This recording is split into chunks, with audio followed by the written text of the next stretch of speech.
Come fly with me, let's fly away.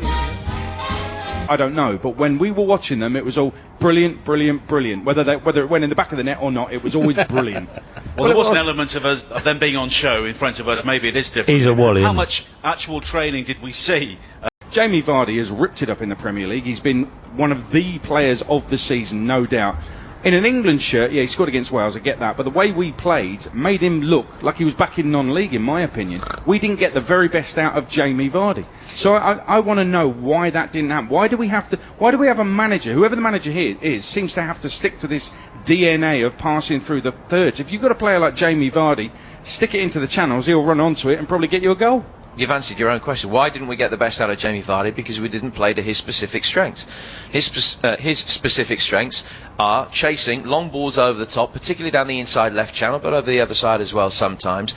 We did that twice when he was on the field in 4 games. Twice. Did he get the opportunity to take chances like that?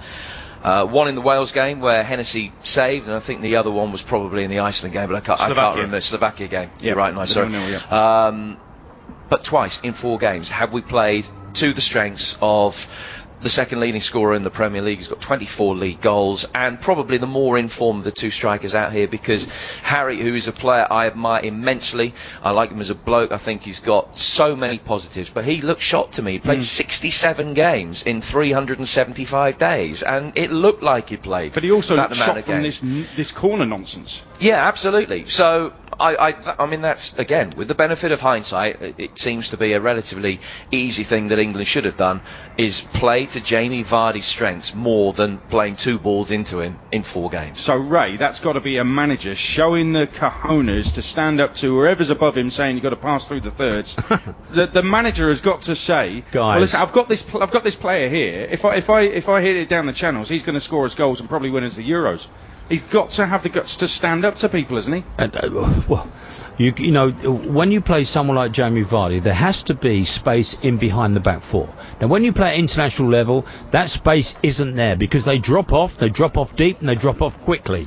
So this is why Jamie, in his wisdom, never signed for Arsenal, because there's no space in behind the back 4. And that's why I applaud him with staying at Leicester, because Leicester play away. So are you saying then he's not an international player? No. What you've just said no, he's not an international player. What he is, he's an international goal scorer. Now, if we get the ball in the box, what I will say to you, and I said to it many weeks ago, we have to have a variation to what we pick and what we take to the Euros. I was a mad advocate of Andy Carroll. Now, I'm not saying Andy to play, I'm saying Andy to bring on. Now, when we were struggling our backsides off the other night, Andy Carroll was made for that situation. We are very fortunate in this country whereby, if you look at Peter Crouch, for example, I think Peter's 42 appearances and 22 goals. Now that is phenomenal at international level. Now you might correct me on that. I'm not too sure whether that would be exact. But if it's not spot on, it's about right. Yeah, it's about right, 1 in 2. Now, we have something in this country that other countries don't have. When I saw Andy Carroll score 3 against the Arsenal at Upton Park, God bless it, because I loved that ground, Koscielny went white. And he went a pallid white, honestly, because this young man battered him to death. And that's what we needed, something different, in my humble opinion. Okay. But I will keep saying, the players, when they play, they must take the responsibility when they play. Interesting stuff. Let's take a quick call. Tony's a Chelsea fan. How you doing, Tony? You're on talkSPORT. Very well, lads. Yourselves? Tony, how you doing, buddy? Yeah, not too bad. Yourself, Ray? Yeah, I'm good, thank you. Looking forward to the season. You're turning into a legend, aren't you, Ray, on here? No, you spell leg end the same way. We love him. Oh, it's brilliant. Last few days, it's been brilliant. Really, thank you very much. But listen, I want to say good luck to Wales. I think it'd be wonderful for them to win the trophy on the 19th anniversary since England won Le Tournoi. That'd be fantastic. You see, only a Chelsea Herbert could come up with that. Well played, fella. I just want to say, for me, I'm 41. You're an old man now, are you? I'm an old man, yeah. I've been watching World Cup tournament since '82, and for me, and my dad's in my ear as well over the years. For me, it's always been the FA. Obviously, the players have got to take the responsibility. We know all that. But for me, the FA have never really appointed the bloke who stood in front of them. It was obvious. Like, for me, my humble opinion right now, the obvious candidate, Ray, as you say, is Glenn Hoddle. It's obvious. Yeah. For me. Yeah. Last time Roy Hodgson got the job, it was obvious it was Harry Redknapp. That was obvious. He was standing in front of everybody. They Fair can't comment. sit in front of them. And since Glenn Hoddle, we've just appointed one person after the other who just doesn't cut it. Now, that's hindsight also. But even, Ray, you played for Bobby Robson and you played for Ron Greenwood. And Bobby Robson was our most successful manager on foreign soil. Yeah. But to be fair, they should never have got the England job. Clough should have got it. And well, that's a fair down to the comment. FA. That's a fair comment. But somewhere along the line, guys, we do have to be FA friendly. Unfortunately, this is the way it works. Now, I'm just looking back, and when you were talking What's about that Glenn, what does it mean? It means you basically have to do what the FA want you to do, Adrian. That's the problem. But what We want I'm them to saying do the is, right when thing. Glenn Hoddle was the manager, he had Michael Owen, he had David Beckham, he had the likes of Steven Gerrard, Frank Lampard coming through. Guys, it all comes down to the players. I've got to say, this moment in time. So, Ray, let me get this straight. We've just won the tournament, the Under-21 tournament in France. Yep. How many of those players will you see next year in the Barclays Premier League? I wouldn't say a great deal of them. No, you'll see 3. Okay, but what you've just said there, does it matter? It doesn't seem to matter. According to Ray Wilkins, it doesn't seem to matter who the next manager of England is. Is that right? An Englishman. An Englishman whereby we just set it out. This is what it is, guys. This is what it is. We have to fight for our country. We're good enough, and we have to fight for it. End of story. So an Englishman who's going to tell the players that? Yes. So Yes. who you think Glenn Hoddle is that man, yeah? Yes, I do, yeah. Glenn Okay, Hoddle has the ability to work with these young men. The only the problem that I have with that is that Glenn should probably play himself. That's my massive problem. He may well want to, yeah, but bring Paul Scholes back in as well. Because I'll put Scholes in there all day long in the middle of the pitch. Because the guy can play at this level. We are now playing international football, and we need a guy that is aware of that situation. Okay, listen, let's get some more thoughts on this. The next England manager, does it matter who it is? And if it does matter, who should it be? It's England, the Inquest on talkSPORT. Yeah, it's England, the Inquest, live from Paris on talkSPORT. Ray Wilkins is with us. Jim Proudfoot, our commentator. Nigel Adderley's been with the England squad very briefly. The England squad weren't here very long, were they? I just want to go back. I've got to say, though, Adrian, if I could butt in there, Boris Becker's been sacked tonight. Are you joking? Well, he's the coach, isn't he? Yeah, it's got to be down to him. It's got to be down to him. It's all down to Boris. He should sit in a press conference and say, I don't know why I'm here. I've gone. I don't know why I'm doing this, but Exactly. I've gone. I think we'll take some calls on who the next manager should be very shortly, but I just want to go through some of the players. And Ray, you've played for England. You've played in tournaments for England. I've been very fortunate, expectation. Yes. We were talking about Wales earlier and how they seem to grow when they get into the Wales shirt. They grow as men, but England players seem to shrink and they become pretty useless, really. Joe Hart was a great example. He's been brilliant for Man City all season, terrible in an England shirt at this tournament.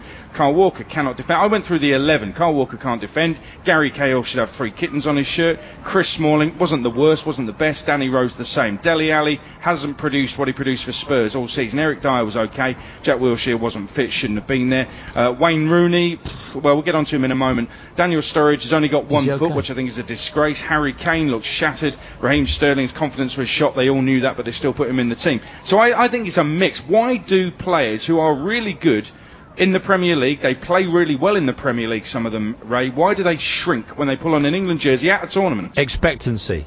What did you think? So it's our fault, What did you think when England went to the Euros this year? What was your ambition? What was your inspiration? Well, I was one of those. I had that we'd be the last 4. No expectation whatsoever. You didn't. So what did you say about Wales? Where will Wales come? I actually said if Gareth Bale plays really well, they could win it. Oh, really? Yeah, these are world-class player. They've got a world-class player. They do have a world-class player, and I, for them to win it would be the greatest thing since sliced bread, I've got to say. Well, since Greece won it. You know, it's not impossible that it could happen. It's not an impossibility, League, so. But before it started, we wouldn't have given them finishing above England. We have an expectancy in this country whereby we think we're better than what we actually are.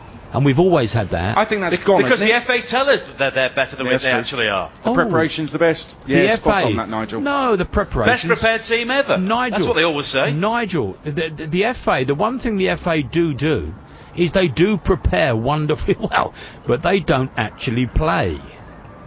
What about Roy? Roy's telling us, Ray. Nigel will come around and he will give me that all day long, and I perfectly understand that, Nigel, and I will accept that 100%. Our teams are looked after far better than any other team in world football, and the FA do that wonderfully well, and that I will give them that credit for doing so. But it's not the FA that actually go on the pitch and play. These young men, the young men have to play. They have to play, and we're not good enough. We've not been good enough since 1966. No team has been good enough. We went to the Italy 90 semi-final. We didn't do it. We didn't get over the line. We don't get over the line. We've just been to France and we won the under-21 tournament. I said to you before, Adrian, how many of those young men will play in the Barclays Premier League this year? 3, 4, max. Give these young men a chance. Give them the opportunity to play against these players that are coming into our country, and we might see an England side sooner or later come to fruition. Yeah, but that's not the responsibility of the clubs, though, Ray, is it? I mean, well, who is it? Who is it? Well, if there are 7 or 8 in the starting 11 in that under-21 tournament that aren't good enough to play in the Premier League, according to the clubs don't have the responsibility. Someone like Southampton or Chelsea don't have to say, well, I tell you what, he's a good young English prospect, therefore we'll give him a go as opposed to a player that's better. Do you know I would like to see that as an England... No, Ray, hang on. As an England fan, I would like to see that being the case. I think that's a very fair comment you make. But the clubs don't have the responsibility to do it. I think that's a very fair comment you make. Look at Southampton and look at the players they've sold. Luke Shaw to Manchester United, 30 million quid. Walcott to the Arsenal, 14 million quid 10 years ago. Oxlade-Chamberlain, Lallana. All these guys have gone out, so why are they not performing? Why are they not performing? Purely and simply, they do not play. They don't play football. Walcott, for me, 10 years ago, I thought, my word, we found a guy here whereby we can actually run past people, create something. How many games has Theo Walcott played in the last 10 years? I'll tell you. Yeah, but Ray, I'll tell you, he's played 250. Come on, hold on, listen to this then, Ray. Gareth Bale coming through at the same time. Theo Walcott must look at what's going on here at these Euros and think, hang on a minute, I used to be better than him. Why haven't I developed? It's because he's got people telling him, for his club maybe, but certainly with the FA, and maybe even the media, He's got people telling him he's brilliant when he isn't. He's got people telling him he's done it when he hasn't. Adrian, now what happened? Hang on a second, chuckle, hang on, mate. What happened at Spurs? What happened at Spurs with Gareth Bale was he wasn't doing it. His career was about to descend into the Football League, League One, League Two and beyond, when Harry Redknapp basically got him up against the wall and said, stop messing around with your hair, get on with the football. Now that's man management. That's what happened to Gareth Bale. He'll tell you that, and his career has skyrocketed since that happened. Wonderful. Now what we need is somebody getting hold of Theo Walcott, whether it's Wenger, whether it's an England manager, whoever it might be, getting him up against the wall and saying, flipping play. Stop pussyfooting around when you get on the pitch and play. Show what you can do. He's earning 140 grand a week for doing nothing. Do you know what? You guys make me chuckle, I've got to say. Do you not think, after 10 years, Arsene Wenger hasn't told him that liven yourself up, young man, you can be an absolute... No, I don't. And I'll tell you why I don't, really? Ray. Because Arsene Wenger has got £8 million a year for not even bothering to win the title. Why should he go out of his way to tell Theo Walcott to get better? Do you know what? He doesn't need to. That would be hard work. It's our club system. Why is Ramsey far better for Wales than he is for Arsenal? I've got to say, because guys, he's got a better manager. You are wonderful characters. I'd love to some stage sit across this desk as I sit on my Todd with a very attractive young lady and a rather ugly guy sitting opposite me. And I'm trying to cause some sort of semblance of normality here. What I'm saying is for God's sake, the player has to stand up. It's not Arsene Wenger that has to stand up. It's the player that stands up.